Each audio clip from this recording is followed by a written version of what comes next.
দেখো তো কেকটা দেখে কি বোঝার উপায় আছে? ডেলিভারি দেওয়ার ঠিক আগের মুহূর্তে কেকটার অবস্থা এরকম ছিল। এটা ছিল আমার 20 তারিখের অর্ডার, আর এটা ছিল চকলেট ফ্লেভারের একটা বেন্টো কেক, যেটা তোমরা দেখে বুঝতেই পারছো। আর এই কেকটা যে অর্ডার করেছিল এটা ছিল তার ফার্স্ট টাইম অর্ডার। আর কেকটা যে অর্ডার করেছিল সে আমার বন্ধুও বলতে পারো, আবার বোনও বলতে পারো, কারণ সে আমার থেকে অনেকটাই ছোট।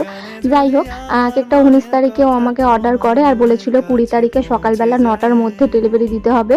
এমন কথা তেমন কাজ, 20 তারিখে সকাল সকাল উঠে আমি কেকটা ক্রাম কোডিং করে নিই। আর তারপরে যেহেতু সিম্পল ডিজাইন ছিল, ডেলিভারি দিতে যাওয়ার আগের মুহূর্তে আমি কেকটাকে ভেবেছিলাম ডেকোরেশন করে দিয়ে দেবো। পুরো ফুল ফিনিশিং দেওয়া কেকটা যখন আমি বেন্টো বক্সে সেট করতে হবে, এরকম ভাবে কেকটা আমার হাত থেকে পড়ে যায়। লাগে বলো তো, মানে এর থেকে কষ্টের সত্যি আর কিছু নেই। যাই হোক, তো আবার কেকটাকে ঠিক করে নিলাম, নিয়ে আর তাড়াহুড়ো করে সেরকম ভাবে কিছুই কেকটার মধ্যে মানে খুব ইজি বিজি ডিজাইন ছিল না, একদম সিম্পল ছিল, শুধু জাস্ট হ্যাপি বার্থডে মাই লাভ লিখে আর কয়েকটা ওখানে আমি লাভ দিয়ে দিয়েছিলাম। রেফারেন্স পিকচারে যেমন ছিল, কিন্তু আমাকে একটা রেফারেন্স ফটো পাঠিয়েছিল, বলেছিল ওরকম করে দিতে, তো আমি ওরকমই করেছি।